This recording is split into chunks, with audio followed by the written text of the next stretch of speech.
Yeah, it's a protein shake. It's got only one carb. It's got, well, it's got several grams of fat in it, which is not. You can handle that. You're still fit.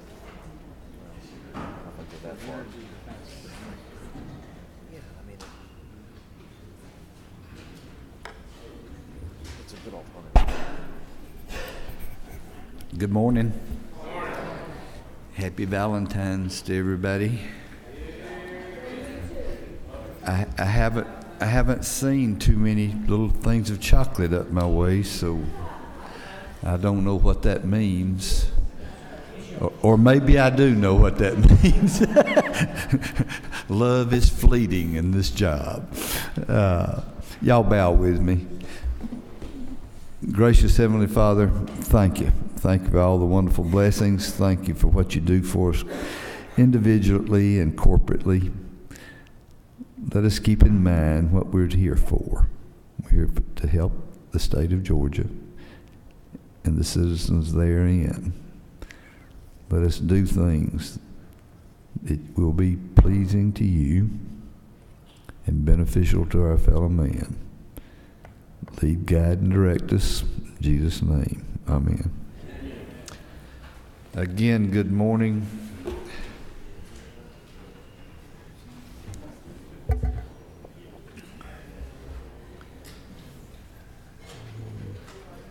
Who sits right there?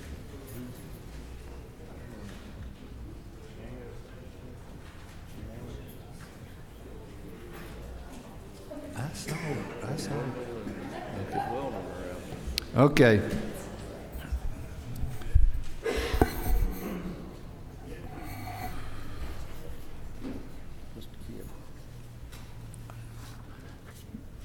Mr. Kidd. Didn't mean to wake you up over there. He's on which one? Wait just a second. Okay, we got you. Thank you, Mr. Chairman. My day wasn't complete yesterday, Mr. Chairman, because I missed being here with you for another committee. But I hope I don't have to visit with you again tomorrow. But House Bill 68 is what we used to call a rabbit bill. It came out of Health and Human Services, and you know anything coming out of there has been massaged and looked at very closely.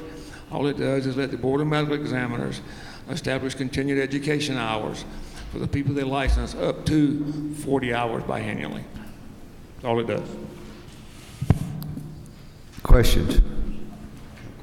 They've got to get 40 now? Is that what the deal is? And then this gives the board the right to reduce that, just not put it over 40. That's correct. There are other people other than MDs who are licensed by that board. Okay. You're not going to make it one or anything like that, are you?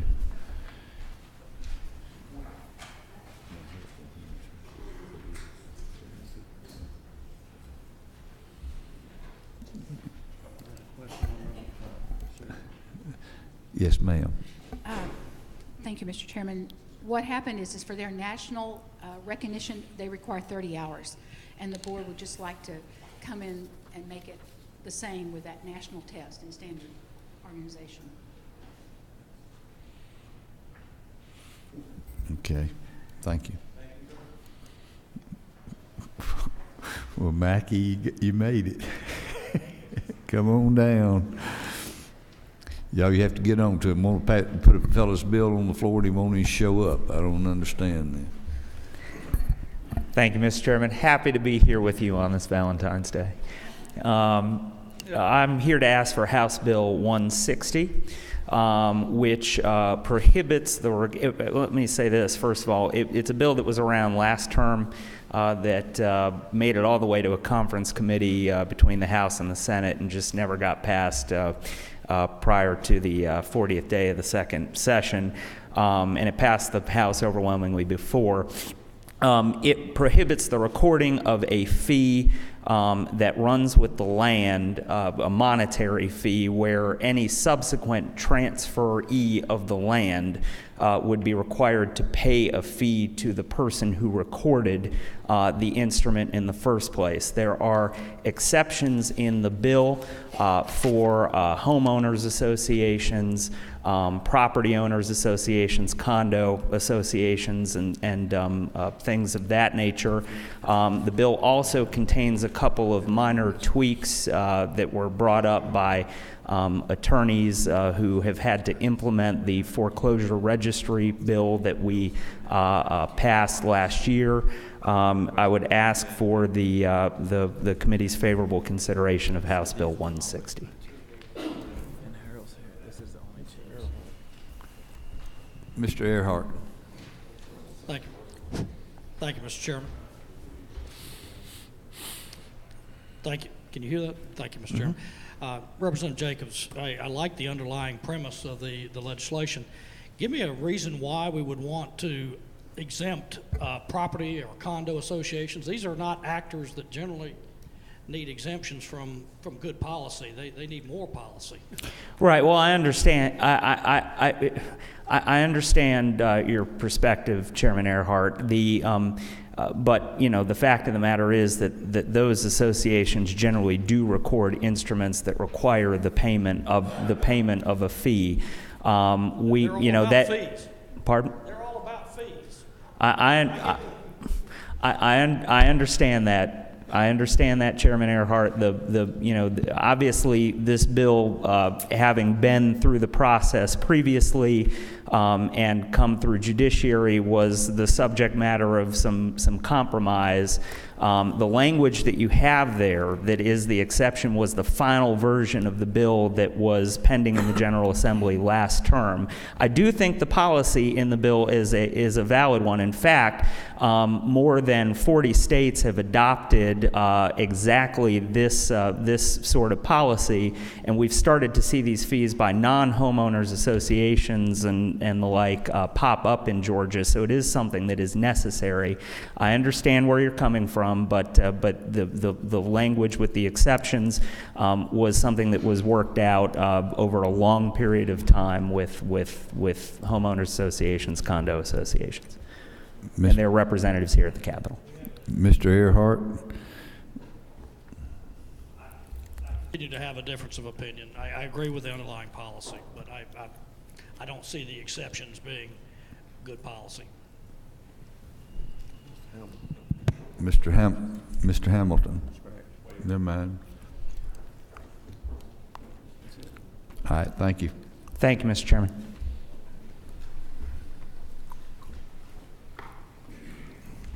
Mr. Battles.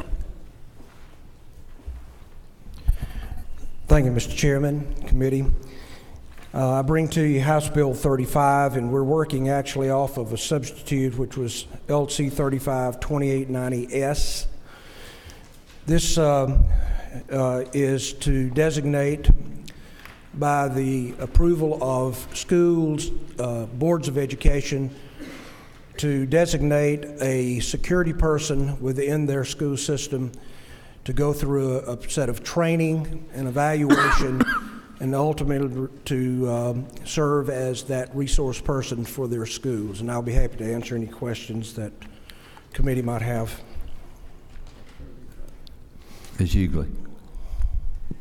Thank you, Mr. Chairman. To Mr. Battles, how did y'all work out the liability associated with having a school personnel who is not a law enforcement officer be responsible for firearms? Well, we actually worked out two areas of liability. One, for those schools that would not want to opt into this. This is a voluntary. This is not a mandate.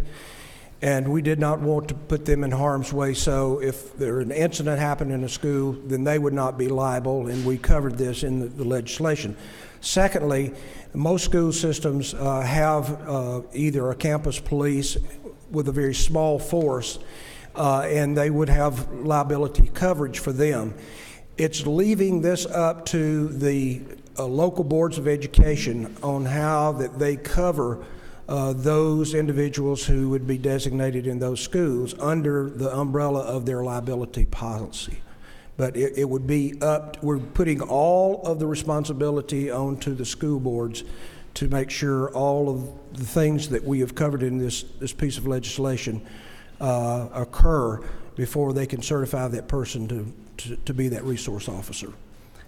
And so that liability issue is the same liability issue that they would have with anyone who is serving in a role of security for the school system. That may not have answered your question, and I don't think it did. What else? Well, excuse me, I guess it's the nature of being an insurance agent. Yes. Liability is something that automatically comes to mind. But as a parent, particularly for elementary grades, it appears to be problematic because the resource officers are not normally at the elementary level. That's right. And if school administrators or anybody is going to have weapons at that level, I think most parents would be concerned. Well, I think that there is a concern, certainly, and this legislation comes out of a concern. The concern of the most, probably the most porous and the most vulnerable of our school systems are our primary and elementary schools. And right now, they do not have a person there that could intervene in the case of a school invasion. This is only giving the boards of education the opportunity to opt into this program, going through a very strenuous training program, evaluation, not only evaluation in their proficiency of being able to use a weapon, but also in law, and also emotional and psychological backgrounds checks on them. So in certifying them, they would have to do all the certification that would satisfy their insurance company so that they would be included in that umbrella of their security for their school system. And if they fail to do that, then I can't imagine any school system would take the liability. Mr. Hamilton. Thank you, Mr. Chairman. You said that this allows for, I may have misunderstood you, one person, but it's not restricted to that. It is not. It's up to that. It is not. One or more. And then the second question is, and I think this was a change y'all made in committee, it does not specify any position. So virtually any school employee could be the person that does this, correct? This is true, and the reason for that is that there may be some who were in the system. Someone even pointed out you could have someone as a janitor that had prior military experience or prior police experience that might qualify and even be a better person to serve. But the key to this whole thing is that the training, either they've had the training, they've been certified, or they're going to be certified. I'm fine, but I just want to clarify. Thank you. And then one final question Yes, is, sir. it talks about school functions. Yes. Would a football game be considered That's a school function. As long as it's Would in a that state safety playoff force. in the Superdome be a school function? That would be excluded because we're talking about the local school system. Okay. That would not allow them to go to another school somewhere because there may be restrictions there. Mr. Setzler. Hey, Mr. Chairman, to the author, we had some conversations earlier in the week about the training requirement. Could you highlight for me what's required? My concern is there are individuals who are very well trained and very competent with firearms who are not former military, former law enforcement. And I have some concerns about having statutory training requirements in our law in any way. We had talked about the school board having sole discretion to do that. It appears on line 27 through 34 that they don't have that discretion. Could you highlight how that works in the bill?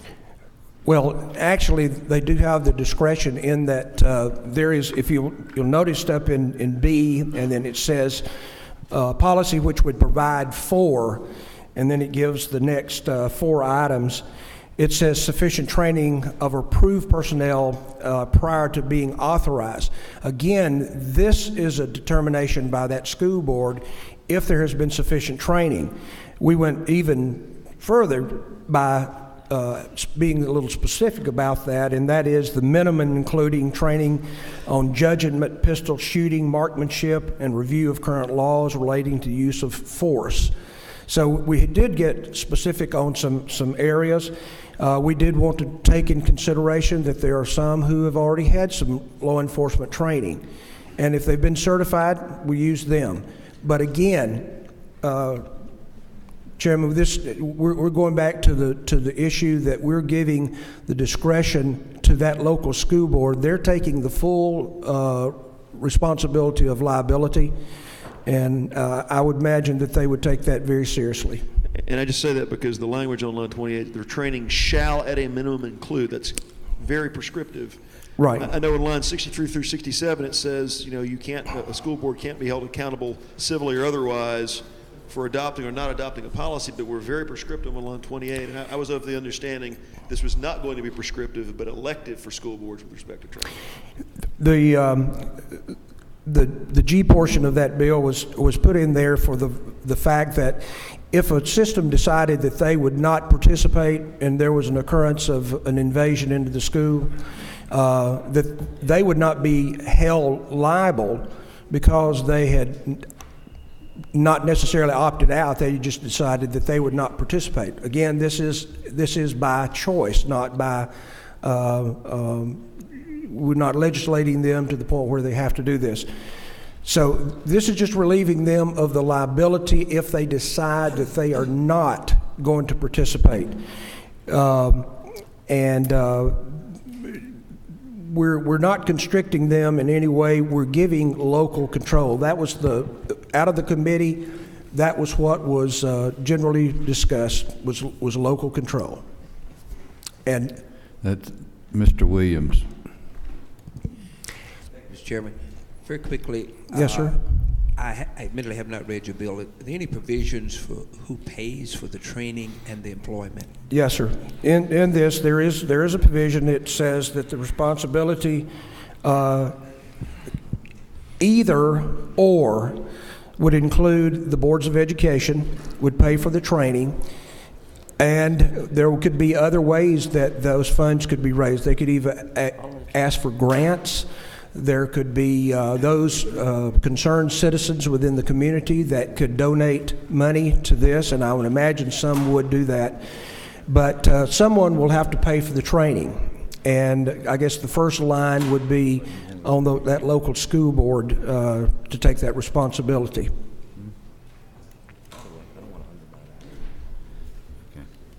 Okay. Any other questions? Thank you. Thank you very much. Mr. Rogers. Thank you, Mr. Chairman, members of the committee. Happy Valentine's Day. I bring to you today for your consideration House Bill 255, which is a departmental bill related to the Uniform Carrier Regulation Act. Under federal guidelines, there are three requirements of the UCR, and right now the Department of Public Safety is carrying out two of those requirements, and what they would like to do is to take on the third requirement, which is the administration of the UCR fee, currently held by the Department of Revenue.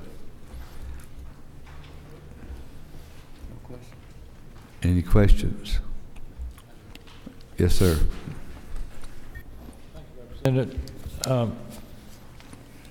when this bill was debated in committee, did the Department of Revenue testify? The Department of Revenue did show up. We had been meeting in Public Safety and Homeland Security. They did show up. It's my understanding that both the commissioners are talking right now. When you say they've talked, does that mean they've agreed that they all think this is a good idea, or is this a kind of a scope battle? I don't think you will ever get someone to agree it's a good idea if maybe revenue goes away from them. However, they are continuing to talk at this point, and I believe that it will be worked out fairly soon. Will you let us know when that happens? Yes, sir, most definitely. We've had that conversation, yes, sir. Any other questions? Thank you. Mr. Watson.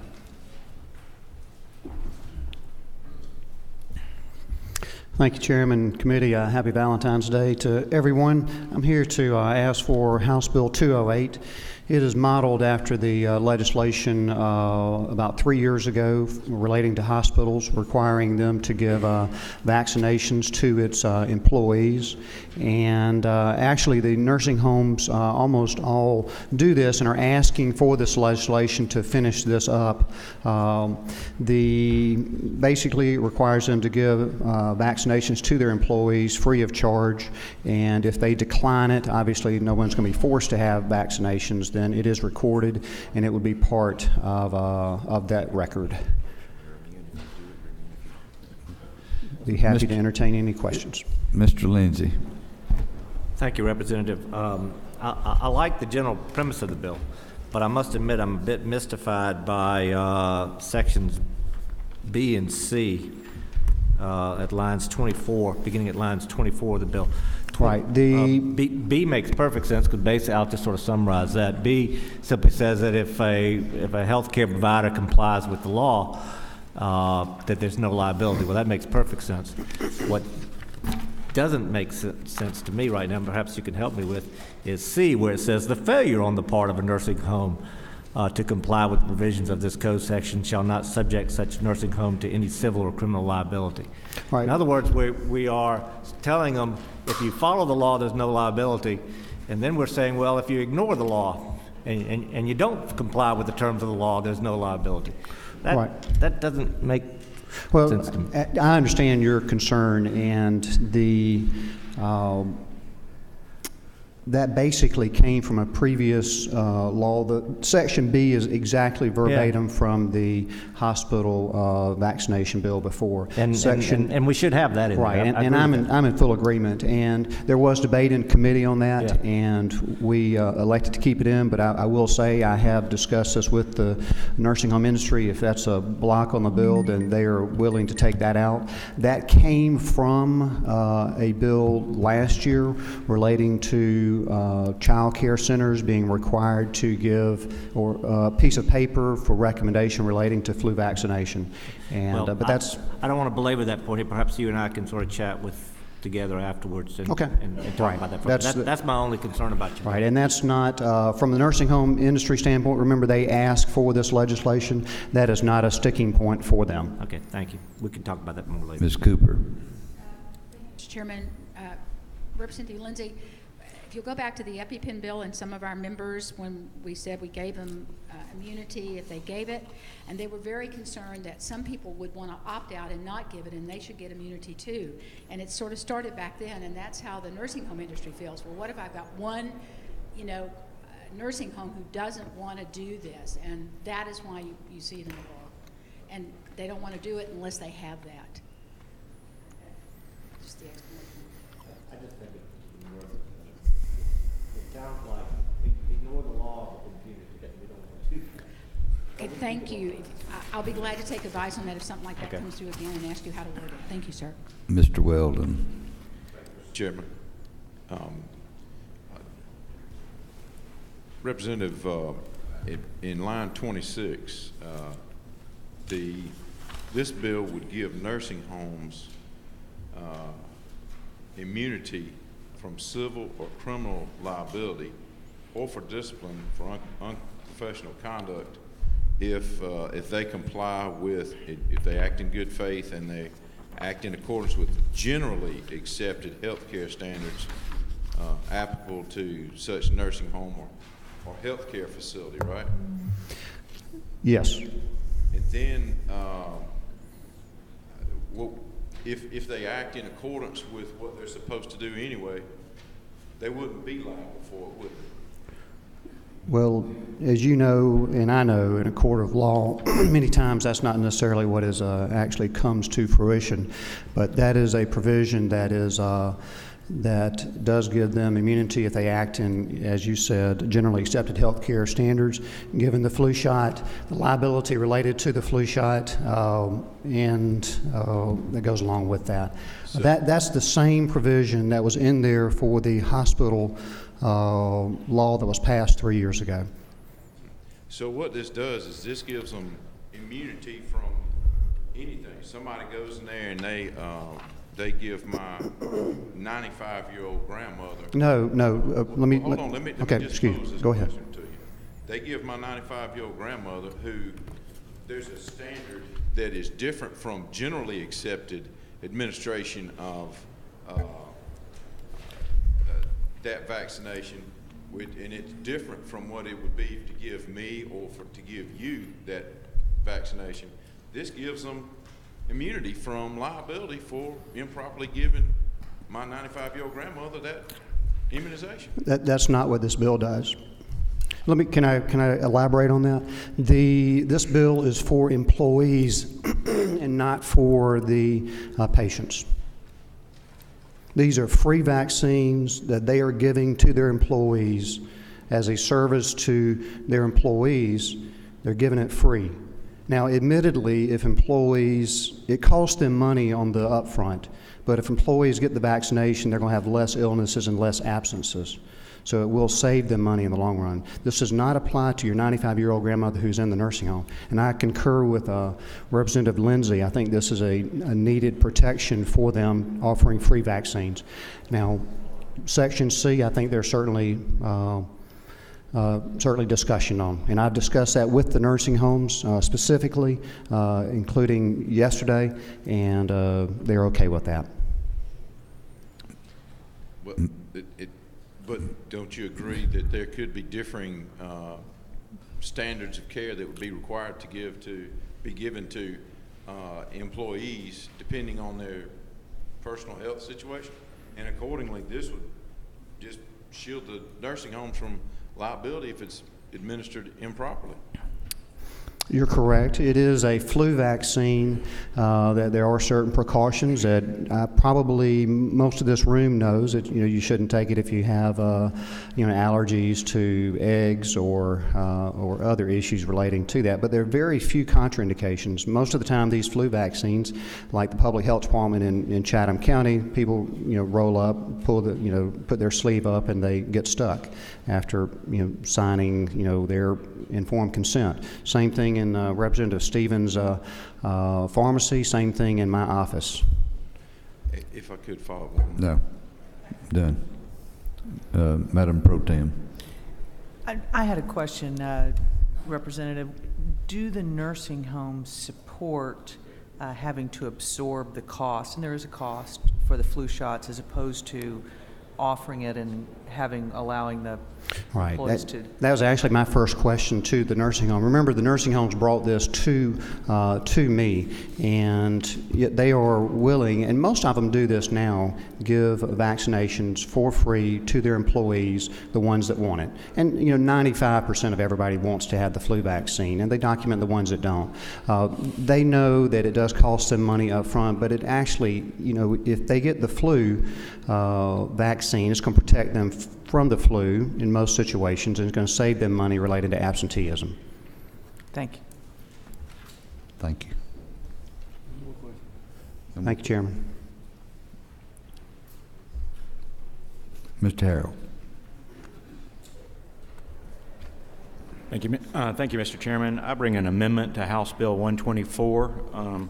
Under the kindness and generosity of the chairman of this committee, you placed 124 on the floor yesterday, and I made a proofreading error, and we failed to underline 11 words that should have been underlined.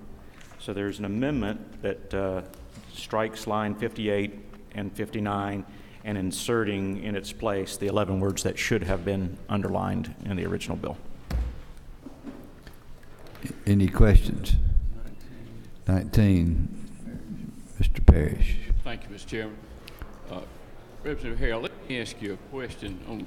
I'm fine with your amendment, Chair, but Section 3, it's my understanding that this is now in rules and regulations. Yes, sir, of the Department of Revenue. Right. Why are we putting this into law? Two reasons. Primarily, there was a recent court case in Kentucky where a similar situation, the definition was in rules and regs and not in code, and as a result, the locations where distilled spirits were able to be sold was expanded, perhaps beyond the intent of the state and the department, because it didn't have the force of law. So that is a primary reason of putting this in the code, and the Department of Revenue is supportive of that. Could I ask another question, Mr. Chairman? Yes, sir. If you look down on like line 89 down there, talks about selling packaged ice in packages of 5 pounds or greater. If I had a store, why couldn't I sell a 2-pound bag of ice if I wanted to? But right. according to this, if I did that, what would I be guilty of? Right. The regulation of sale of distilled spirits, as you understand, is quite well guarded in the state, as I think it ought to be. So there's a very prescriptive list of products, and the department continues to have some flexibility.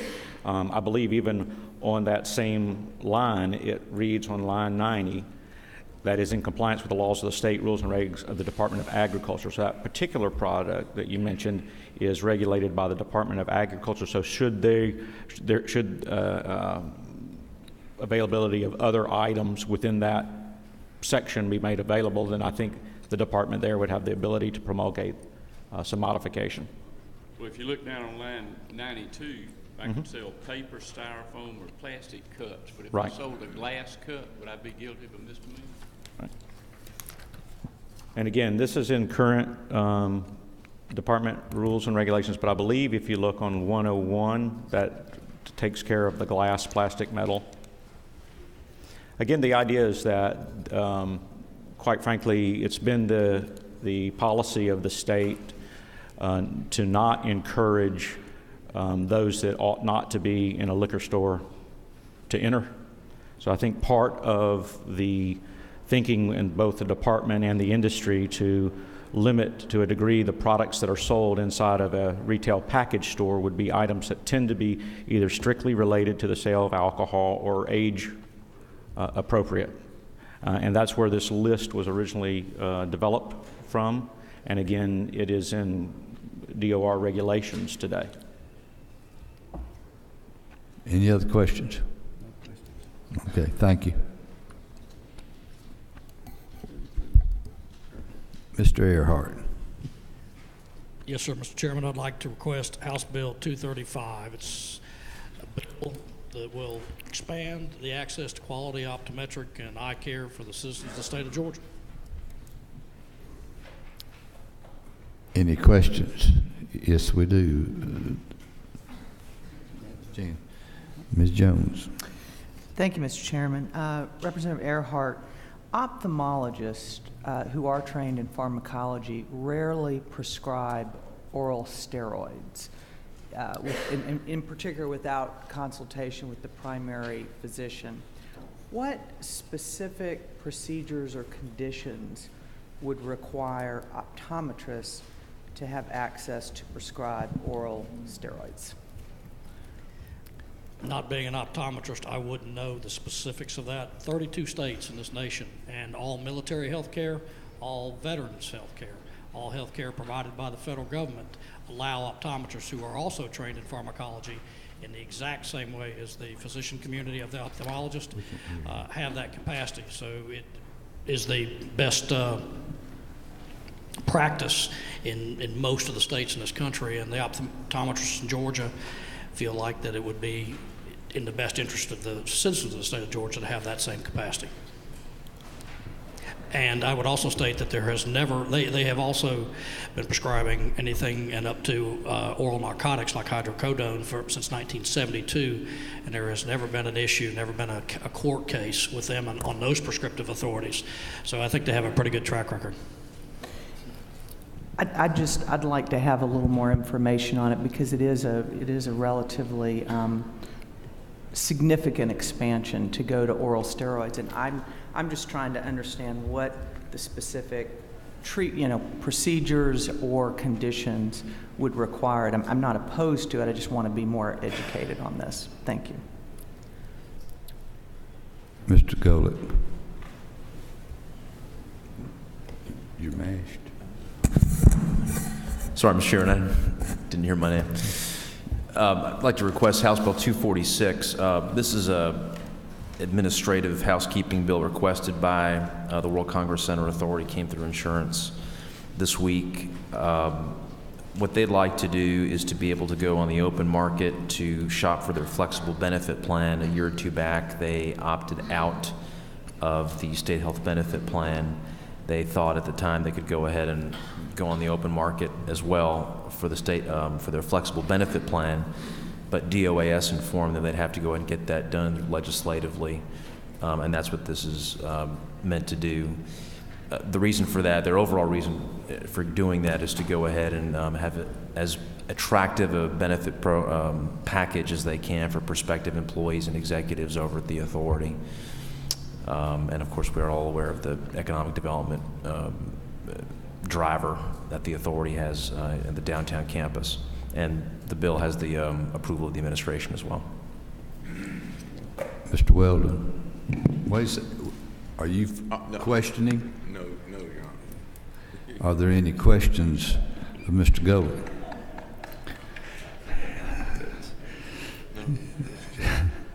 Okay, now Mr. Weldon. Thank you, Mr. Chairman. I would like to respectfully request for this committee to consider House Bill 178, place it on the legislative counter. This is the Georgia Pain Management Clinic Act that the House and the Senate both passed out last year, and we just bring it back this year so we can possibly get it to the governor. And also I'd like for consideration of House Bill 182, which is on the yellow sheet about halfway down. This is the Juvenile Court Administration hearing on the order of an associate juvenile court judge. This just takes away the second bite at the apple. This associate juvenile court judges did not have to be lawyers. Then we changed the requirements to require that associate juvenile court judges have the same qualifications as the elected or appointed juvenile court judge, and this just does away with a second bite at the apple. It's cost effective. Thank you. Mr. Setzler. Thank you, Mr. Chair. Since this committee controls both structured bills and modified structured bills in terms of having access on the floor, I would ask the chairman to consider if HB 35 is moved to the floor for consideration tomorrow or the next legislative day, that be modified structure so that I could offer a friendly amendment for the gentleman to accomplish what I believe is his intent in the bill. Noted. Any questions of Mr. Weldon about his two bills? No questions. Okay. This is the calendar for Tuesday. Under modified open, HB 68. Any opposition? It's on.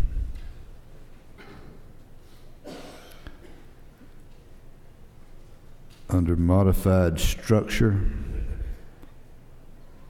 HB 124. Any opposition? Mr. Chairman, isn't there an amendment that we need to vote on? Yes, there is, and I forgot about it. Let's start that again. You've got a HB 124, and you've got the amendment AM 360407 on your desk, or should have. We've determined that we can do that in rules. It's a minor thing to underline. So I would accept a motion to have a motion and second. Any discussion on that? Any opposed? Yes, sir. We need to specify, is that as a rule substitute or as an amendment to go to the floor?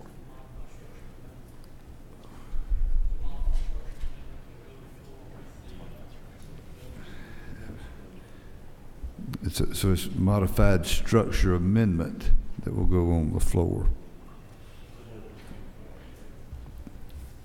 All right. Now we'll go back. We're going to put HB 124 as amended in rules under modified as not amended. We need to vote on the amendment. I thought, I'm sorry. Everybody in favor of the amendment say aye. Aye. Any opposed? All right. So it's just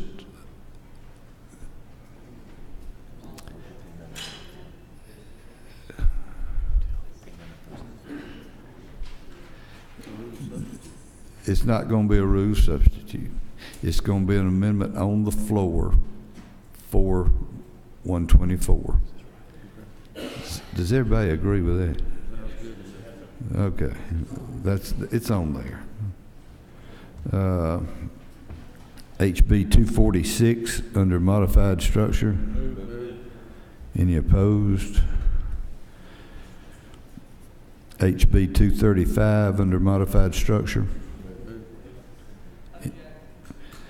All those in favor signify by aye. Aye. Opposed?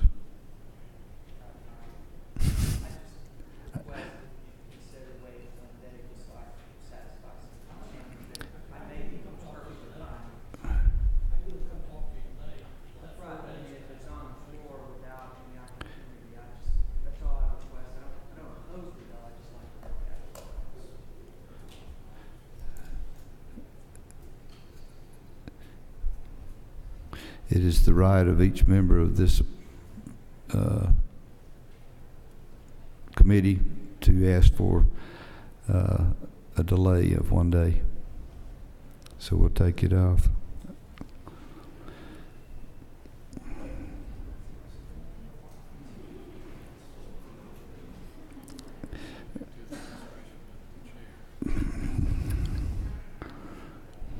I'm going to let it go.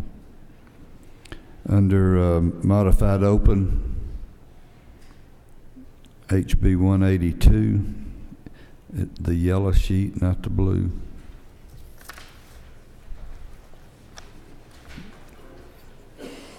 Do I hear a motion? Any opposed? It's on.